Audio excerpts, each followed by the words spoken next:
back to today's video. Today is Thursday, September 19th, 2024, and today we are going to be talking about New Jersey's 10th Congressional District, holding a special election last evening where Democrats are now on track to outpace President Biden's performance in this state and in this district specifically, not to mention that it is a massive overperformance since the 2022 midterms, a 7-point shift to the left since just around a year and a half ago, the last time this 10th district had the opportunity to vote in their congressional election. What we saw last evening was that the Democratic nominee here was able to win across this district by 65.2%, with a shift amongst white educated voters swinging the overall district 3 points to the left.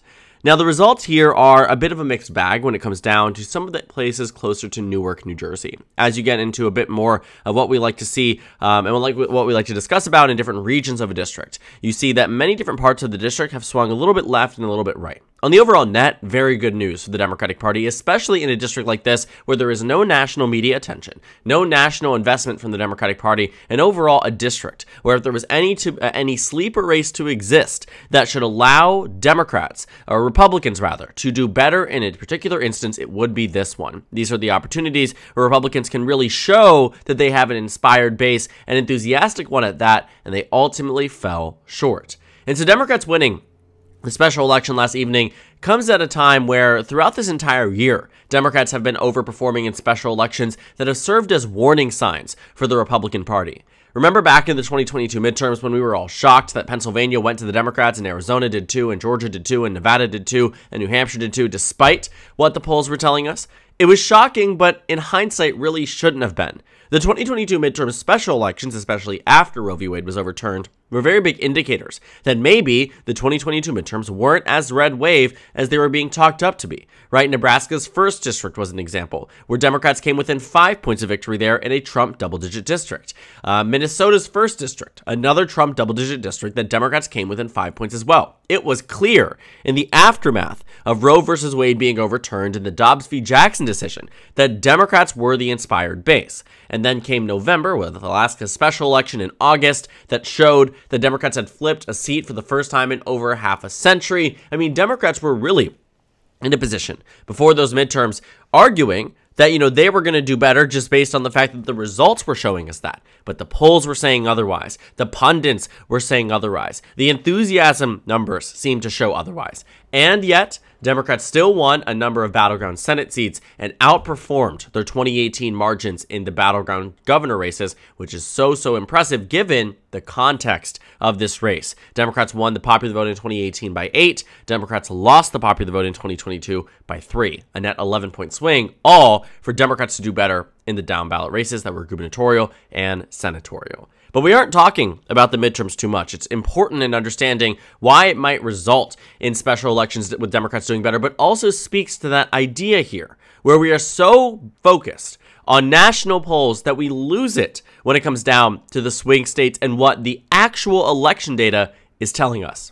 Taking a look at the special elections that have occurred in the 2024 season, take a look at the first one, the major one, that took place in February of 2024, New York's 3rd district, where George Santos, the Republican who won by 8 points in 2022, was expelled from the House of Representatives.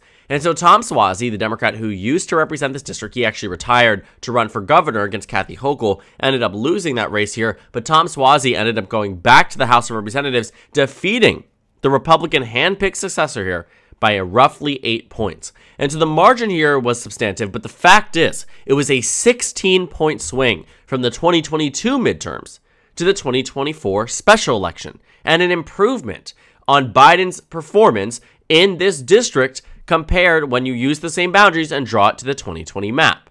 Then came New York's 26th district, where Tim Kennedy, the Democrat, outpaced the previous margin, which was massive for Democrats, but outpaced the margin nonetheless by, roughly 5 points. That matters. It's an outperformance no matter how you cut it. When it came down to a number of other districts too, Democrats, Ohio's 6th district, another example.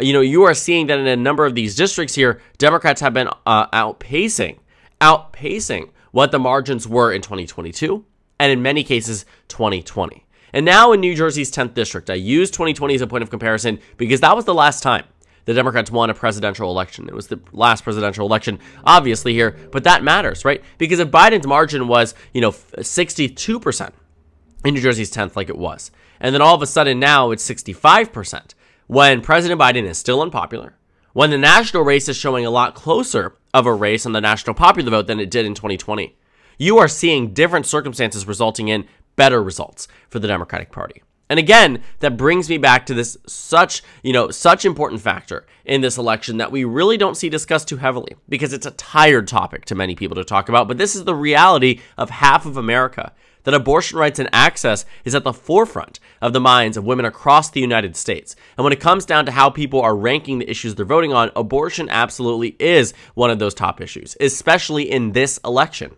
When Donald Trump is touting that he is proud he got rid of Roe v. Wade, 67% of America believe that Roe v. Wade should not have been overturned.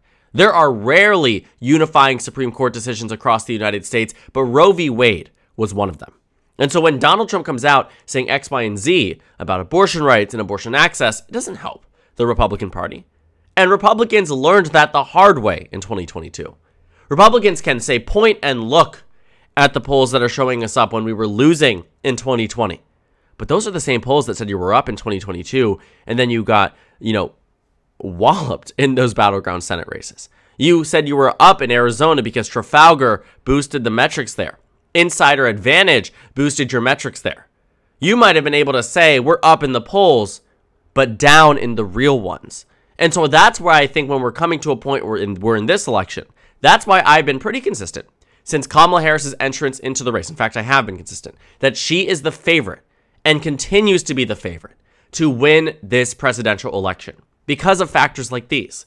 And it is these real elections that really put these thoughts and words into action that voters, might be upset with how things have been going on the Republican side. Because things like this don't just happen randomly. The fact is, consistent special election after special election after special election prove one thing. Democrats maintain their enthusiasm and are expanding on their 2020 margins.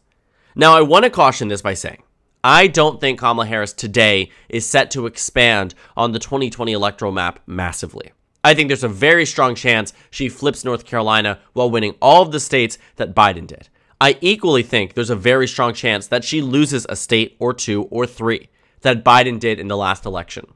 While I do believe she is the favorite, and these special election results do show the Democrats are in a stronger position than some would like to suggest, this race is still close, and every single vote will matter. But there are strong signs here. The Democrats might be able to have a stronger performance in 2024 than in 2020 should they tap into their bases correctly. What we are finding here amongst more of the urban districts, specifically, this is an urban district in its entirety, but more specifically to more urban areas, specifically areas too that you are finding more minority voters. Latino voters in this district here have shifted a little bit away from the Democratic Party. Republicans gained in majority Latino precincts in this district. Same thing in majority black precincts. However, when it comes down to white voters, specifically white educated voters that are on the outskirts of the district here, you're finding that Democrats are making improvements.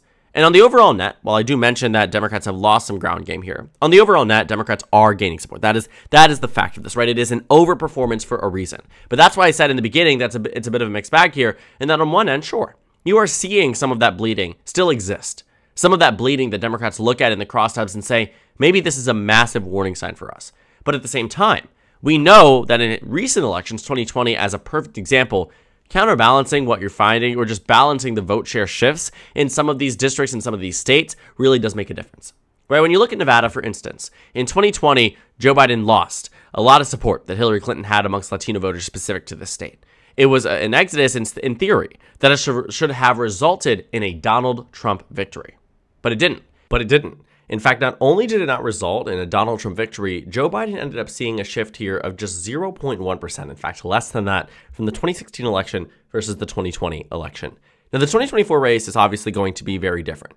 The expectations here for both candidates are quite high on both sides of the aisle. But one thing remains pretty clear throughout the array of special elections that we have seen over the past year is that Democrats are on track to likely do better in a number of these congressional races than 2022 that might translate to Democrats doing even better on the presidential level when compared to some of the 2022 margins. And given where they were in some of these congressional races and, of course, on the Senate and gubernatorial level, that actually is a really good sign for Democrats. Because an electoral map like this, where Pennsylvania is going blue and Michigan's going blue and Georgia and Arizona and Nevada are going blue, gives Kamala Harris the necessary number of electoral votes to win the presidency.